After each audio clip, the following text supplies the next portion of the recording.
팔복의 네 번째 시간, 다섯 번째 시간이고요. 팔복으로 따지면 네 번째 의에 지려고 목마른 자 제5강 같이 말씀 나누도록 하겠습니다. 자, 오늘 본문 말씀 마태복음 5장 6절 우리 교재에 있으니까 같이 한 목소리로 읽도록 하겠습니다. 시작. 의에 지리고 목마른 자는 복이 있나니 그들이 배부를 것이며. 한 번 더 하겠습니다. 의에 지리고 목마른 자는 그들이 배부를 것이며. 제가 팔복에 대해서 이야기하면서 팔복은 문법적으로 서술문이 아니라고 말씀드렸습니다. 그러니까 한글은 지금 개역개정에서는 의에 지려고 목마른 자는 복이 있습니다. 왜냐하면 그들이 배불릴 것입니다. 그렇게 번역을 했는데 실제 헬라어 직역은 헬라어는 이게 서술문이 아니라 감탄문이에요. 감탄문은 뭐가 앞에 옵니까? 동사가 앞에 옵니다. 그래서 복이 또다. 복이 또다. 복이 또다. 아, 놀랍고 복이 또다. 의에 지려고 목마른 사람들아, 하나님이 너희를 배부르게 하실 것이기 때문이다. 이런 의미가 있습니다. 그러니까 복이 강조가 되죠. 이 복을 가리켜서 제가 서두에 얘기했듯이 마카리오스. 마카리오스가 뭡니까? 사막 가운데, 광야 가운데 길을 가다가 지치고 탈진하고 목마른 상태에서 오아시스를 만나면 어떻게 됩니까? 바로 저거죠. 딴 거 필요 없습니다. 돈도 필요 없고 명예도 필요 없고 오직 그 생명수 하나만 필요한데 그것을 만났을 때 그 사람을 가리켜서 뭐라고요? 복 있는 사람. 그 사람이 외치는 단 한마디가 마카리오스, 복이 또다. 그겁니다. 그래서 여러분이 의에 지리고 목마른 것이 복이 있다고 분명히 말씀인데 그게 과연 어떤 의미인지를 좀 같이 말씀을 통해서 알아가도록 하겠습니다. 여러분, 경제학자들이 예전에 예수님 당시의 사람들의 생활을 좀 조사를 해봤대요. 그랬더니 하루에 버는 일당, 일당이 얼마인 것 같아요? 지금 얼마죠? 요즘 거의 대부분 알바 수준으로 일당을 많이 받더라고요. 그래서 하루에 시간당 5, 6천 원 해가지고 8시간이라면 4만 원, 5만 원. 그게 요즘 일당이죠. 그걸로 겨우겨우 그냥 살아갑니다. 그래, 근근히 살아갑니다. 근데 예수님 당시의 사람들 일당 데나리온이라고 그러죠. 로마로 디나리라고 합니다. 이 디나리가 1디나리가 얼마냐? 80원입니다. 여러분, 80원. 80원 갖고 하루를 살아갔습니다. 그때 당시 사람들. 월급으로 따지면 얼마 정도 될 것 같아요? 2만 얼마 정도밖에 안 됩니다. 하루 일당도 안 되는 절대적인 그런 액수 자체가 이렇게 작아요. 그 당시의 삶의 수준이 굉장히 질이 낮았다는 것을 알 수가 있습니다. 그냥 입에 풀칠을 해도 감사할 정도로, 한 끼 먹어도 감사할 정도로 굉장히 열악한 수준의 많은 사람들이 살아왔다는 것입니다. 그래서 당시의 평범한 노동자의 삶은 허기와 아사의 경계선에서 살았습니다. 하루 못 벌었으면 하루 굶고 그런 삶을 살았습니다. 요즘도 그렇잖아요. 전 세계에 보면은 빈곤 국가의 기준 중에 하나가 하루에 1달러 갖고 살아가는 사람들. 하루 1달러. 1달러면 우리나라는 1,000원이잖아요. 한 달이면 약 3만 원 정도. 그거 갖고 살아가는 사람. 지난번에 아잔 우리가 후원을 할 때 그 태국 현지 특별히 산족들의 생활 수준이 나중에 이제 제가 이제 인터넷 통해서 통계를 봐서 알았더니 중국 사람들의 노동자의 3분의 1 수준이래요. 그러니까 중국 사람들이 우리나라에 지금은 좀 높아졌지만 5분의 1 수준입니다. 그럼 어떻게 됩니까? 한국 사람들의 15분의 1. 그러니까 우리가 지금 아잔 후원하는 게 3,000바트, 11만 원이잖아요. 그러면 그게 우리나라 수준 따지면은 약 한 150만 원 정도 되는 것 같아요. 그걸로 그 사람들이 최저 생계비로 살고 있습니다. 삽니다. 그러니까 그래도 그분들은 자기 나름대로 좀 살아가고 있어요. 그래도 절대적인 어떤 그 화폐 가치가 있는 물건들은 도저히 꿈도 못 꾸죠. 옷도 비싸고 당연히 물론 어떤 TV나 이런 것도 당연히 비싸죠. 그러니까 뭐 옷 한 벌 사 입는 것 자체가 그들에게는 언감생심이에요. 우리는 그냥 편안하게 옷 한 벌 사입었지만 그들은 한 달치 생활비가 옷 한 벌에 다 나가요. 평범한 옷 하나에. 그러니까 당연히 생활 자체가 어렵습니다. 근데 그보다 더 어려운 거예요. 따지고 보면은요. 예수님 당시. 그러니까 그들에게서 이 줄인다는 말은 뭔가 알아요. 여러분한테 배고프단 말이 딱 안 와닿잖아요. 뭐 금식하는 분들이야 좀 이렇게 와닿을지 몰라도 여러분에게 배고프다는 말이 어떤 의미인지 모르지만은 그들의 삶에는 배고프다는 것이 바로 말할 때 뭔지 안다는 것이죠. 그러니까 예수님이 지금 줄인 자에게 복이 있다 그랬을 때 아마 그들은 반감을 가질 거예요. 어떻게 예수님 어떻게 줄인 것이 배고픈 것이 어떻게 복이 있습니까? 이것은 저주고 고통인데 그만큼 이 줄임에 대해서 체감을 할 수 있는 사람입니다. 또 여기서 목마르다는 것도 마찬가지죠. 그 당시에 예수님 당시에도 그렇고 지금도 마찬가지지만은 그쪽 지역에 특별히 이제 해안지대를 제한 이스라엘이 지형이 굉장히 기후가 독특합니다. 땅덩어리로 따진다면 우리나라 경상남부 또 길이 넓이만큼 그리고 조그만 땅인데 그 땅 안에 4가지 기후가 다 있어요. 그래서 해안지대는 그냥 그 폭이 한 15km 내외로 해안 평야지대가 있어요. 거기 농작물을 이렇게 재배할 수 있는 그런 지대가 있고 좀만 안쪽으로 들어가면은 산이 있는 광야지대입니다. 광야지대고 좀만 가면은 산과 계곡이 있는 그런 계곡지대가 있고요. 밑으로 내려가면은 뭐가 있냐면은 사막, 완전한 사막, 네게브 사막이 있죠. 네게브 사막에 브엘세바가 있습니다. 그런 사막이 있고 또 꼭대기 가면은 완전히 뭐 3,000m 고지가 있는 백향목이 자라는 그런 또 산지 지형도 있습니다. 그 조그만 땅덩어리에 지형이 다양하고요. 기후도 다양합니다. 전체적으로 따진다면은 이스라엘 사람들은 물이 귀한 국가입니다. 그래서 이 네게브 사막 같은 경우는 1년의 강수량이 100에서 200mm밖에 안 돼요. 우리나라가 1200 정도 되잖아요. 우리나라의 10분의 1밖에 안 되기 때문에 100mm라는 그 강수량은 사람이 생존할 수 있는 기준이 되는 그런 강수량입니다. 겨우 살아갈 수 있는 정도의 그런 물이 없는 곳에서. 그래서 이스라엘 사람들은 촌락이 다 이 오아시스를 중심으로 발달할 수밖에 없었어요. 그러니까 우물을 파면은 우물을 통해서 사람들이 모이고 마을을 이루고 도시가 형성이 되는 그런 구조입니다. 그래서 그 사람들에게 목마르다라는 것이 뭔지가 안다는 것이죠.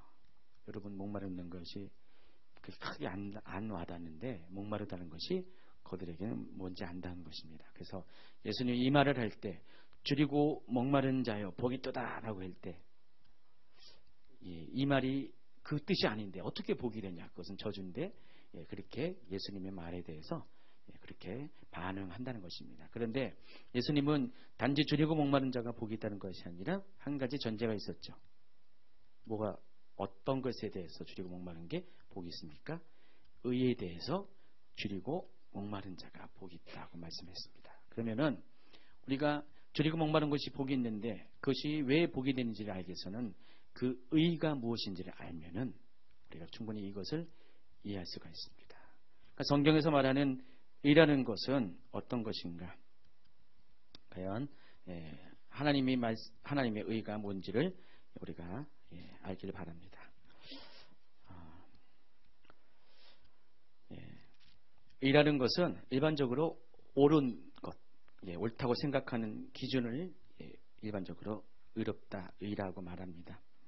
근데 성경에서 말하는 의라는 것은 어떤 것이냐면은 그 기준이 세상 사람들이 생각하는 기준과는 같을 수도 있고 다를 수가 있습니다. 그래서 이 성경에서 말하는 의의 기준은 하나님 뜻에 대해서 하나님이 기준에 의해서 하나님이 옳다고 말씀하시는 것이 의로운 것이고 하나님이 그렇지 않다는 것은 의로운 것이 않다는 것입니다. 그러니까 하나님이 옳지 않다고 말하는 것 중에서 사람들의 생각에 옳은 것도 있고요. 겹치는 것도 있고 겹치지 않은 것이 있다는 것입니다. 그래서 우리가 의에 대해서 줄이고 목마른 자가 복이 있다는 것은 하나님의 뜻을 알기 위해서 줄이고 목마른 자 그런 사람이 복이 있다는 것입니다. 오늘 이미 우리가 가난한 자, 애통한 자, 또 온유한 자를 통해서 이 팔복을 쭉쭉 경험해 왔습니다. 우리가 가난이라는 것은 우리 속에 있는 영적인 가난, 또 육적인 가난 모두를 다 포함하는 거잖아요. 이것을 발견한 사람이 복이 있다 그런 거죠. 내가 가난한 것을 영으로 느끼는 사람이 복이 있다고 했잖아요. 근데 이 가난한 것을 느끼기 위해서는 내 영이 어떻게 됩니까? 살아나야죠. 죽었던 내 영이 살아날 때 그 살아난 영이 내 안에 가난함을 느낄 수가 있습니다. 자, 그렇다면은 의에 주리고 목마르는 것도 마찬가지입니다. 우리가 주리고 목마른다는 것은 죽었던 사람이, 죽은 사람이 목마릅니까? 배고픕니까? 죽은 사람은 절대로 목마르거나 배고픔을 느낄 수가 없습니다. 오직 살아있는 사람만이 목마름과 배고픔을 느낀다는 것입니다. 자, 그렇다면 하나님의 뜻에 대해서 목마르고 배고프다는 것은 하나님과 관계돼서 내 영이 살아있는 사람이라는 것이죠.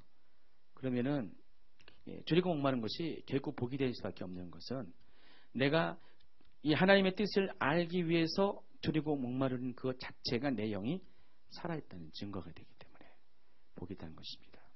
여러분 정말 많은 사람들이 교회를 다니고 예배를 드리고 하나님을 알기를 원하는데 어떤 분들은요 그냥 예배 드려요. 그냥 교회에 와요. 어떤 사람은요 정말 하나님의 말씀을 사모하고요. 하나님의 뜻을 알기 위해서 그냥 애닮은 사람이 있습니다. 여러분 사슴 아시죠? 사슴이 참 고고한 동물입니다. 자체도 아름답고 그래서 우리가 보통 도도한 여자 그런 여자 사슴에 많이 비유합니다. 근데 사슴이요 다 좋아요. 복기도 좋고 굉장히 어떤 품위도 있어 보이는데 한 가지 사슴이 그 품위를 잃어버릴 때가 한때가 있습니다. 목마를 때. 그러니까 사슴이 목이 마르잖아요. 사슴은 평소에 그 성격이 그 도도했던 모습이 다 온데간데 없고요. 길길이 날뜁니다. 막 어쩔 수 없이 그냥 막 왔다 갔다 안정을 취하지 못합니다. 그래서 시편 42편 43편에 보면은 사슴이 시냇물을 찾기에 갈급함 같이 내 영혼이 주를 그렇게 갈급하나이다 라고 표현이 있죠. 그 의미가 그거예요. 그러니까 사슴은 물이 없으면은 그 물을 찾기 위해서 그냥 난리를 치는 것이에요. 그런 사슴 옆에 가면 안 됩니다. 한 대 맞습니다. 다칩니다. 그런 여자분도 가끔 있잖아요. 평소에 얌전하다가도 가끔 그런 여자분, 남자분도 그렇습니다. 가까이 가면 안 됩니다. 그는 안 좋은 성격이고 하지만 이 하나님 앞에 하나님의 뜻을 알기 위해서 그렇게 난리를 칠 정도로 목마르고 애달픈 사람, 그런 사람 복이 있다는 것입니다. 왜냐하면은 하나님이 뭐라고 합니까? 저희가 배부를 것이기 때문에 하나님이 그런 자들의 배고픔을 채워주시기 때문에 복이 있다는 것입니다. 그래서 우리 중에도 그런 분들이 가끔 있어요.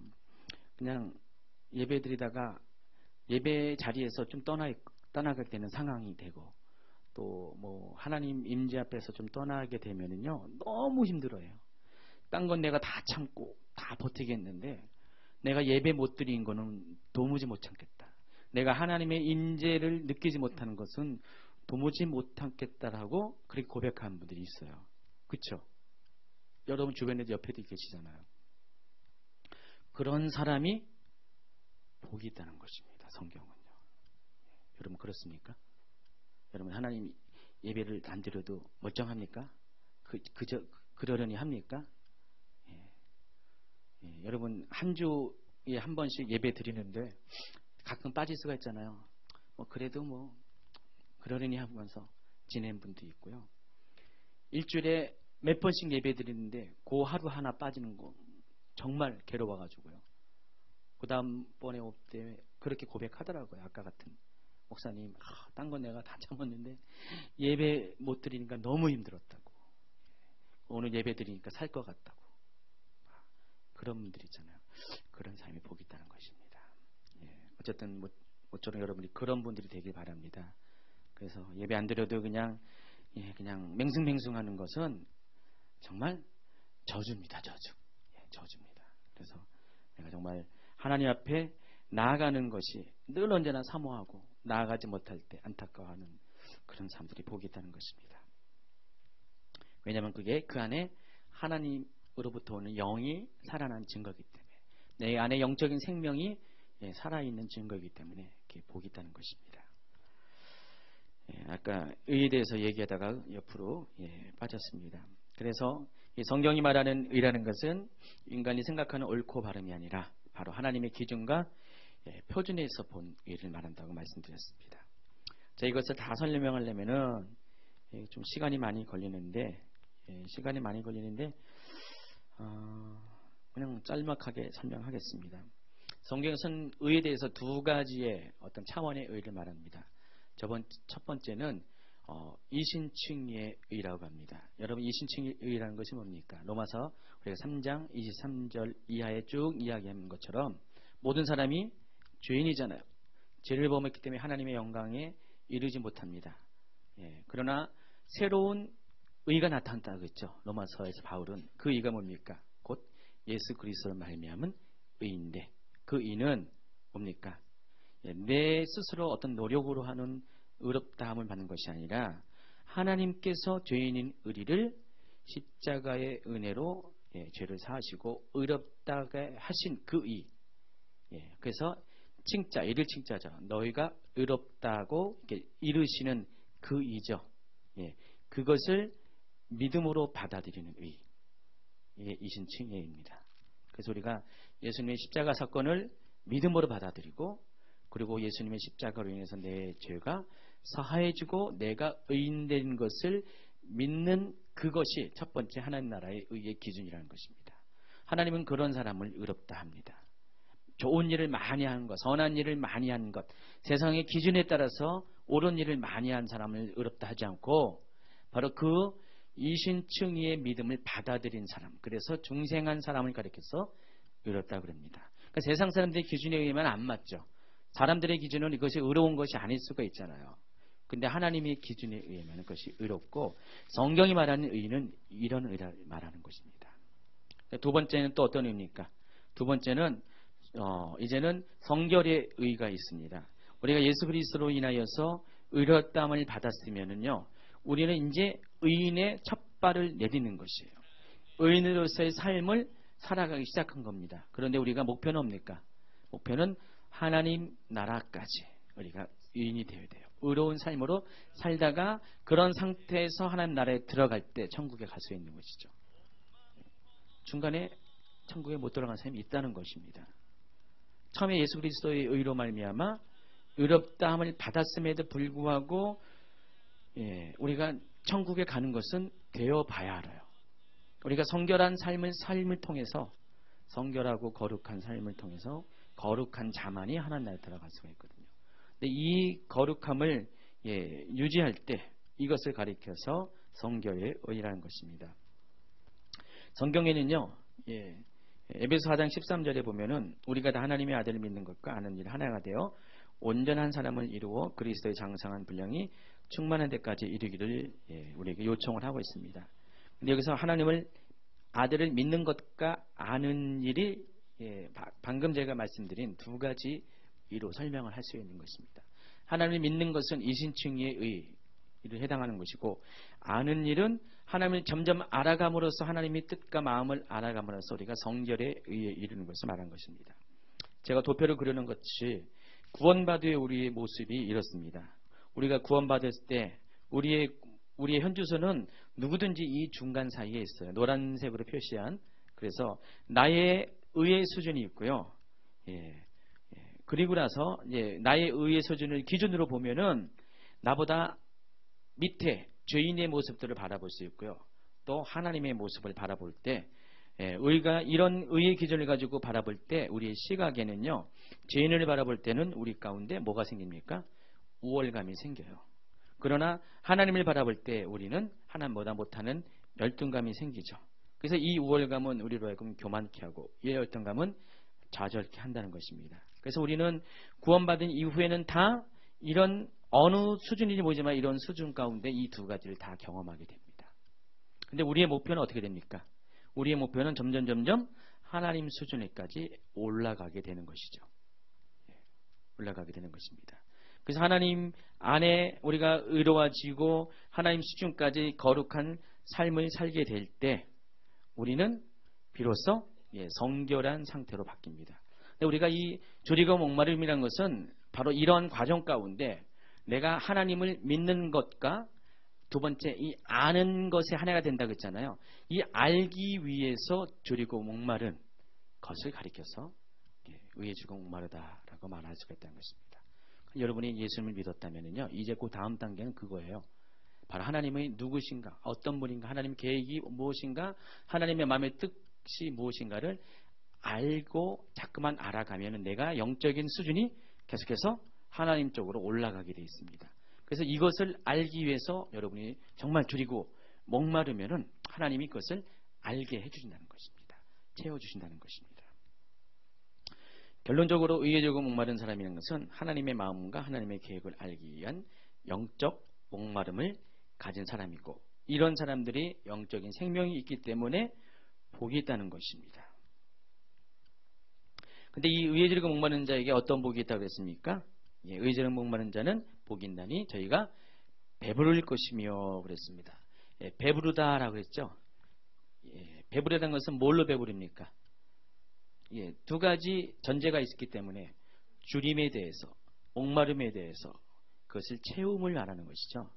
그러니까 우리가 의해지고 목마를 때 복이 있는데, 그 복이 있는 이유가 하나님께서 우리가 줄이는 것들, 우리가 목마른 것들에 대해서 채워주시기 때문에 복이 있다는 것입니다. 그래서 하나님은 줄이고 목마른 자에게 하나님의 마음과 뜻과 계획에 대해서 알려주십니다. 요한복음 7장 37절, 38절, 39절을 한번 보도록 하겠습니다. 같이 읽도록 하겠습니다.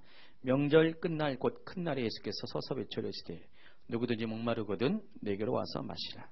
나를 믿는 자는 성경의 이름과 같이 그 배에서 생수의 강이 흘러나오리라 하시니, 이는 그를 믿는 자들이 받을 성령을 가리켜 말씀하신 것이라. 예수께서 아직 영광을 받지 않으셨으므로 성령이 아직 그들에게 계시지 아니하시더라. 요한복음 7장 37절에 명절 끝날은 우리가 이 명절 끝날에 큰 날이라고 했습니다. 큰 날에 예수님께서 사람들에게 서서 이루십니다. 누구든지 목마르거든 내게로 와서 마시라 그랬습니다.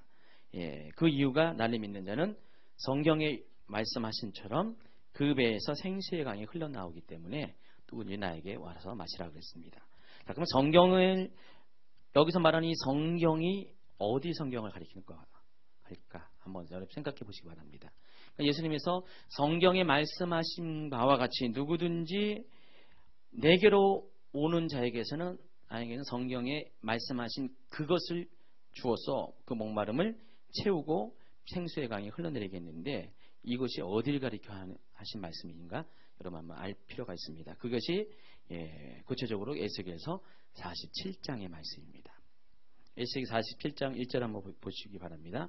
그가 나를 데리고 성전 문에 이르시니 성전의 앞면이 동쪽을 향하였는데 그 문지방 밑에 물이 나와 동쪽으로 흐르다가 성전 오른쪽 제단 남쪽으로 흘러내리더라 그랬습니다. 에스겔은 지금 환상 가운데서 성전을 바라봅니다. 그리고 이 성전은 어떤 성전이냐, 우리가 알고 있는 이 지상의 성전을 말하는 것이 아니라 하나님 보좌가 있는 하늘의 성전을 말하는 것입니다. 그 하늘의 성전은 에스겔은 바라봅니다.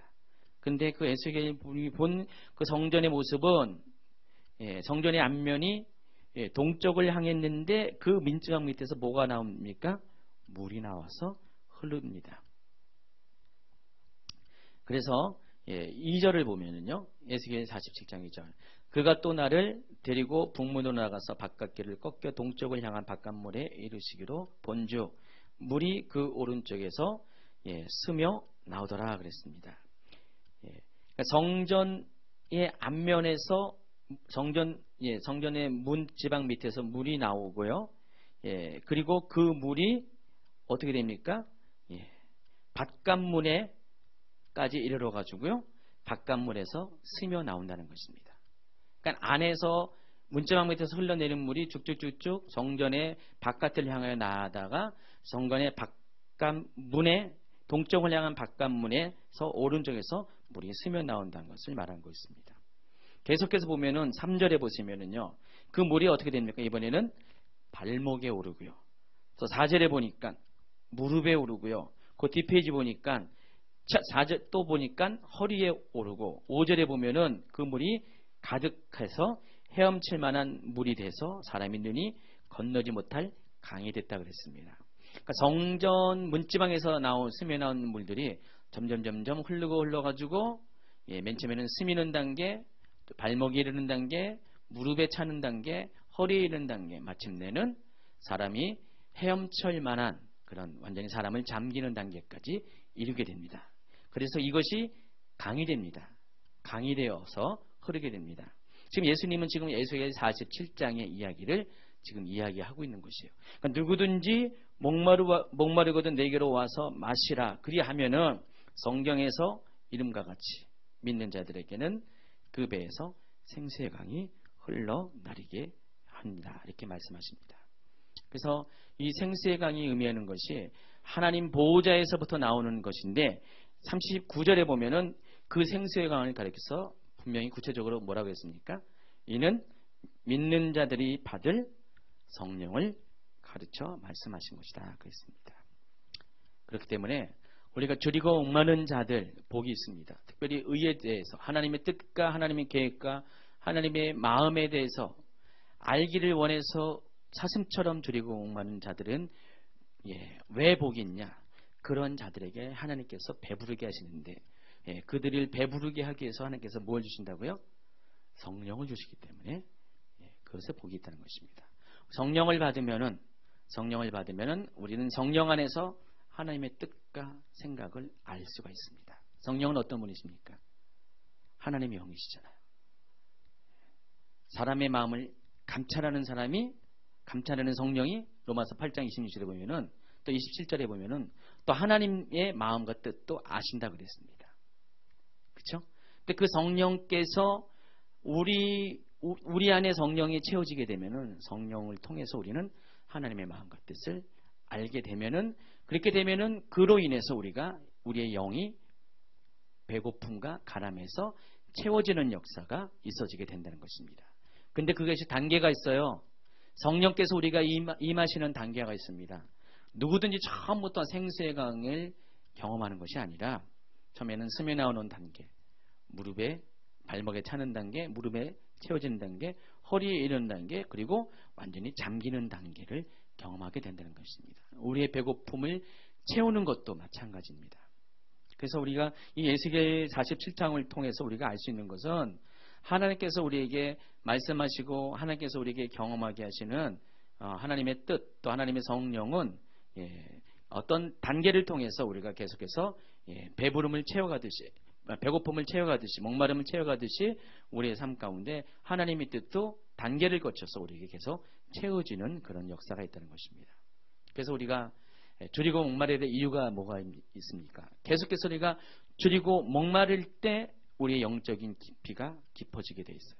우리가 더 깊은 생수의 강으로 들어갈 수 있고 다른 말로 하면은 더욱더 성령의 임재가 우리 가운데 더 임하게 된다는 것입니다. 그러니까 여러분이 줄이고 목마름과 비례한다는 것이에요. 여러분이 조금 줄이고 조금 목마르면은요, 여러분이 받을 성령의 경험도 그만큼밖에 해당 안 합니다. 여러분이 많이 배고프고 많이 목마르면은 성령은 그에 비례해서 여러분을 더 깊이 채워준다는 것입니다. 정말 하나님 앞에 임재 앞에 나아가는 것은요, 우리가 완전히 잠기기 전까지는요 절대로 중단해서는 안 돼요. 여러분이 그냥 조금 찼다고 만족해서는 절대 안 되는 것입니다. 하나님의 뜻은 우리가 완전히 알아야 돼요. 하나님의 임재도 완전히 경험해야 되지 이렇게 조금씩 잠겨지는 그 수준에서 우리가 하나님을 안다고 말할 수가 없다는 것입니다. 하나님을 완전히 알아야지 우리가 하나님을 아는 것이에요. 조금 안다고 해서 하나님을 아는 것이라고 말할 수가 없다는 것입니다. 하나님은 어쨌든 간에 우리 가운데서 이 성령을 통해서 하나님 보호자로부터 나오는 생수의 강에 잠기는 삶을 우리에게 허락하셨습니다. 예수님은 그 길을 여는 일을 위해서 이 땅에 오셨고 성령님은 바로 그 길을 완성하기 위해서 이 땅에 우리 가운데 오셨습니다. 두 분 다 보혜사잖아요. 예수님도 보혜사고 성령님도 또 다른 보혜사잖아요. 그 예수님과 성령님의 역할은 그거예요. 하나님을 소개하고 하나님을 우리가 경험하게 하고 알게 하시기 위해서 이 땅에 오셨습니다. 그래서 우리가 줄이고 목마름으로 나아가면 어떻게 됩니까? 그 일을 위해서 오신 예수님을 만날 것이고 또 그 일을 위해 보내신 성령님을 만난다는 것입니다. 여러분이 누구든지 줄이고 목마르면은 바로 성령님을 여러분이 삶 가운데 초청하게 되는 것입니다. 여러분이 줄이고 목마르지 않으면은 성령님이 여러분 가운데 찾아오지 않는다는 것입니다.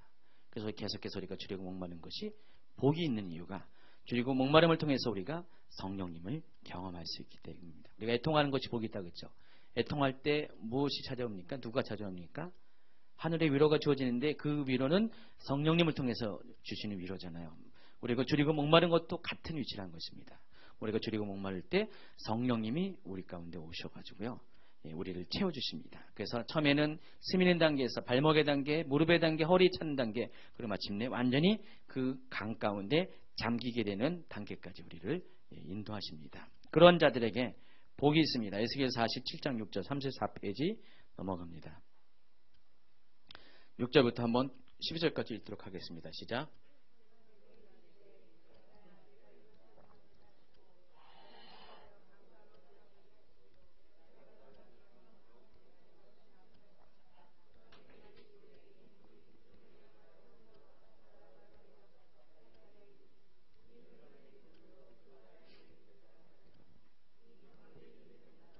번성하는 모든 생물이 살고 또 고기가 심히 많으리니 이 물이 흘러 들어가므로 바닷물이 되살아나겠고 이 강이 이르는 각처의 모든 것이 살 것이며 달마다 새 열매를 맺으리니 그 물이 성소를 통하여 나옵니다.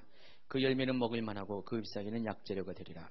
또 이 강가에 어부가 설 것이니 엔게디에서부터 에네글라임까지 금을 치는 곳이 될 것이라. 그 고기를 각기 종류를 따라 큰 바다의 고기같이 심히 많으려니와 그 진펄과 개펄은 되살아나지 못하고 소금 땅이 될 것이며 그 강 좌우가에는 각종 먹을 가실나무가 자라서 그 잎이 시들지 아니하며 열매가 끊이지 아니하고 그랬습니다. 그가 내게 이르시되 인자야, 인자야, 저기 인자가 계십니다. 홍인자. 이것을 보았느냐? 보았습니까? 그래서 이 생명수의 강이 흘러내리면은 이런 이어지는 축복이 임합니다. 어떤 축복입니까? 첫 번째가 나무가 많이 자라나면서 물이 살아나는 은혜가 있습니다. 역사가 있습니다. 여러분, 물이 산다는 것이 뭡니까? 물은, 성경에서 물은 이 세상을 말하는 것입니다. 특별히 이 바다는 세상을 말하는 것인데 흘러내리는 물로 인해서 그 바다의 물이 되살아난다고 했습니다. 그러니까 성령이 임하시면은 이 세상이 살아나요. 이 세상이, 바다와 같은 이 세상이 새로운 영적인 존재로 회복이 된다는 것입니다. 성령의 역할은 그거예요. 되살리는 것이에요. 되살리는 것을 가리켜서 뭐라고 합니까? 영어로 리바이벌. 리바이벌, 부흥을 말하는 거잖아요. 부흥이라는 것은 사람이 수가 는다는 것, 교회가 채워진다는 것이 아니라 은혜 받은 영혼들, 성령으로 거듭난 영혼, 예수 그리스도로 거듭나고 성령 안에서 새로워진 영혼들이 많아지는 것이 부흥이에요. 그래서 성령이 임하는 결과로 제일 먼저 나타나는 것이 바로 영혼의 부흥이 일어난다는 것입니다. 여러분이 줄이고 목마름을 통해서 생명수의 강가에 들어가서 그 깊이 들어가면은요, 첫 번째는 여러분이 영혼이 살 것이고 또 여러분을 통해서 수많은 영혼들이 살아나는 역사가 있어지게 된다는 것입니다. 두 번째가 생명을 살리는 어부가 서게 된다 그랬죠. 바로 이 성령이 임하면은 당연히 이어지는 역사 중에 하나가 바로 복음을 전하는 자들, 생명을 전하는 자들이 생겨난다는 것입니다. 영혼을 추수한 사역들이 생겨나고 그 결과 많은 영혼의 추수가 일어나게 됩니다. 부흥의 현장들이 그렇잖아요. 성령이 임하면은 사람이 살아나면서 막 사람들이 교회로 몰려들이고요. 하나님을 인정하는 사람들이 많이 살아나게 됩니다. 또 보니까 각종 먹을 가실나무가 자란다고 했습니다. 그런데 이 가실나무는요, 달마다 새 열매를 끊이지 않게 맺어주는 역할을 합니다. 일반적으로 나무들은 어떻게 됩니까? 한 시즌만 열매를 맺죠. 근데 이 나무는 그런 수준이 아니라 달마다 1년 12달 새로운 열매로 계속해서 우리에게 공급하는 그런 나무가 자라나게 된다는 것입니다. 자, 이 내용이 계시록에도 나와 있어요. 22장 1절에 보니까 또 그가 수정같이 맑은 생명수의 강을 내게 보이니 하나님과 및 어린 양의 보좌로부터 나와서 길 가운데로 흐르더라. 강 좌우에 생명나무가 있어 12가지 열매를 맺되 달마다 그 열매를 맺고 그 나무 잎사귀들은 만국을 치료하기 위하여 있더라 그랬죠. 자, 이 생명나무가 어디에 있었냐면은 처음에는 어디에 있었습니까? 바로 에덴 동산에 있었어요. 에덴 동산에도 생명나무가 있고 4개의 하나님 보좌로부터 흐르는 강이 있었습니다. 그것이 회복이 된다는 것입니다. 완전한 회복은 하나님 나라가 임할 때 하나님 보좌에 하나님 보좌로부터 그것이 완벽히 채워질 때. 계시록 22장이면은 뭡니까? 새하늘과 새 땅이 이미 이 땅 가운데 임한 후잖아요. 그때 완벽한 에덴이 회복이 될 것입니다. 그런데 그 전에 우리가 하나님 앞에 줄이고 목마르게 되면은 성령으로 인해서 우리가 성령을 체험하게 되면은 이 같은 역사가 우리 삶 가운데 일어나게 된다는 것입니다. 그래서 생명수의 강은 생명의 감은 사람을 날마다 새로운 열매로 먹일 뿐더러 사람을 치유하는 역사도 있어지게 됩니다. 여기 보니까 그 나무 잎사귀는 만국을 치료하기 위하여 있다라 그랬습니다. 그 생명의 강이 흐르게 되면은 모든 상처나는 것들, 이것은 우리 영혼의 상처, 삶의 상처, 모든 것을 말하는 것입니다. 이런 치유가 일어나게 된다는 것입니다. 이게 성령의 강, 생명수의 강이 흐를 때 우리에게 이어지는 축복이라는 것입니다. 자, 하나님은 어쨌든 간에 줄이고 목마른 자를 통해서 우리가 줄이고 목마를 때 바로 그것을 계기로 해서 이러한 일들을 우리 가운데 허락을 하십니다. 그렇기 때문에 우리가 줄이고 목마른다는 것은 하나님 뜻과 하나님의 계획에 대해서 알기를 원해서 목마른다는 것은 굉장히 복이 된다는 것입니다. 우리가 지금 가난한 자의 통한 자, 온유한 자를 통해서 여기까지 왔습니다. 그리고 이거 줄이고 목마름을 우리가 통해서 하나님, 내가 하나님의 뜻을 알기 원합니다. 하나님 마음을 알기 원하며 나를 향하신 계획, 또 나의 가정을 하나님께 위한 계획, 또 이 나라 민족을 위한 계획들을 알기를 원합니다. 끊임없이 우리가 줄이고 목마름을 가지고 하나님께 나아가셔야 돼요. 그러면 하나님은 그러한 자들에게 공급해 주실 것입니다. 채워주실 것입니다. 알게 하실 것입니다. 그리고 우리가 그것을 알 때 우리의 영이 새로워지게 됩니다. 회복이 될 것이고요. 나뿐만 아니라 나를 통하여 수많은 다른 사람들의 삶 가운데 부흥이 일어나게 된다는 것입니다. 그렇기 때문에 이것이 굉장히 복이 되는 것이에요. 세상의 기준에 의해서 줄이고 목마른 것은 복이 아닙니다. 결코. 그러나 하나님의 기준에 의해서 특별히 의에 줄이고 목마른 것은 이같이 큰 복이 된다는 것입니다. 여러분, 제가 많이 사람들을 경험하지만은 의에 줄이고 목마른 자, 하나님 뜻에 대해서 알기를 원하는 사람들은 정말로 이 말씀 그대로 되어지더라고요. 정말 살아납니다. 회복되어지고요. 자기뿐만 아니라 주변의 모든 것들을 살리는 그런 놀라운 열매들이, 삶의 결과들이 맺어집니다. 오늘 기도할 때 하나님, 나도 하나님 줄이고 목마른 자가 되길 원합니다. 하나님에 대해서 알기를 간절히 사모합니다. 이 시간에 하나님, 내 안에 하나님의 영으로 채워주시옵소서. 내 안에 하나님의 마음과 뜻으로 계속해서 채워주시옵소서. 여러분, 이 시간에 부르짖고 기도하는 제목이 그것이 되길 원합니다. 하나님의 뜻에 대해서 알기를 원하는 그 목마름을 가지고 기도할 때 하나님이 오늘 이 시간에 여러분 모두 만나주실 것입니다. 만나주시고 여러분을 향한 하나님의 놀라운 하늘의 계획들을 알려주실 때 여러분 살아나게 될 것입니다. 소생하게 될 것입니다. 행복하게 될 것입니다. 그런 복 있는 자가 되기를 예수님의 이름으로 축복합니다.